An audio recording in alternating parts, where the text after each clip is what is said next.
તો હવે વાત ઉપલેટા શહેરની કે જ્યાં વરસાદ બાદ રસ્તાઓની હાલત અત્યંત બિસ્માર થઈ ગઈ છે। જી હા, નગરપાલિકાની કામગીરી સામે સ્થાનિકોમાં રોષ છે। રાજકોટ જિલ્લાના ઉપલેટામાં વરસેલા વરસાદે પાલિકા તંત્રની પોલ ખોલી નાખી છે। ઠેર ઠેર રસ્તાઓ પર ખાડા અને બિસ્માર રસ્તાને કારણે લોકોને ભારે હાલાકી ભોગવવાનો વારો આવ્યો છે।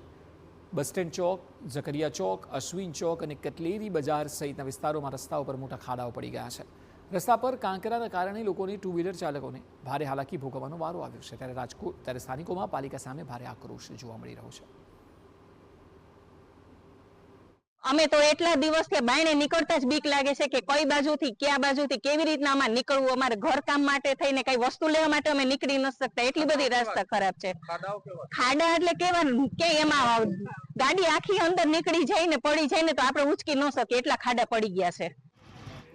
રસ્તાઓના મુદ્દે હવે વિરોધ પક્ષે પણ નગરપાલિકા સામે મોરચો ખોલ્યો છે। શહેર કોંગ્રેસ પ્રમુખ કૃષ્ણકાંત ચોટાએ આક્ષેપ કર્યો કે નગરપાલિકાની બેદરકારીને કારણે શહેરના રસ્તાઓની હાલત બગડી છે। લોકોના ટેક્સના નાણાં છતાં મૂળભૂત સુવિધા ઉપલબ્ધ નથી। તેમણે તાત્કાલિક ગુણવત્તાસભર સમારકામ કરવાની માંગ કરી છે। પાણીના ખાડા ભરાણા છે। જે જગ્યાએ ખોદકામ કર્યું હતું ત્યાં માટી બેસી જવાને કારણે ખાડા પડ્યા છે। આ ખાડામાં વાહનો ઘૂસી જાય છે। ક્યાંક પાણી ભરેલો ખાડો હોય અને ટુ વ્હીલર વાળા કોઈ લેડીઝ નીકળે તો સીધા ખાડામાં વહી જાય છે ને પડી જાય છે। ઘણાના હાથ પગ ભાંગ્યા છે। આવો પણ બનાવો બનેલ છે। પણ સામાન્ય લોકોની આ સરકારમાં કે નગરપાલિકા કોઈ વાત સાંભળવા માંગતી નથી।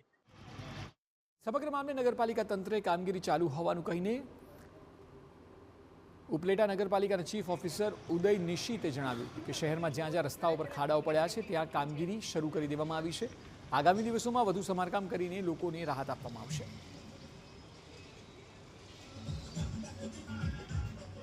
અત્યારે વોર્ડ નંબર 7 માં અમે જે મટીરિયલ પાથરવાનું હતું, જે રસ્તા મોટર બ્લોક બનાવવાના હતા, એ બાબતની ઘણી બધી કામગીરી કરેલ છે।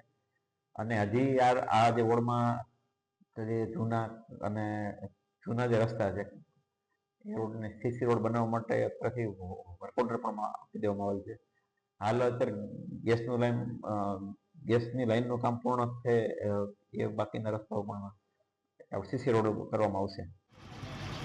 હવે જોવાનું રહેશે કે ઉપલેટાવાસીઓને ખરેખર બિસ્માર રસ્તાની સમસ્યામાંથી કાયમી મુક્તિ ક્યારે મળશે।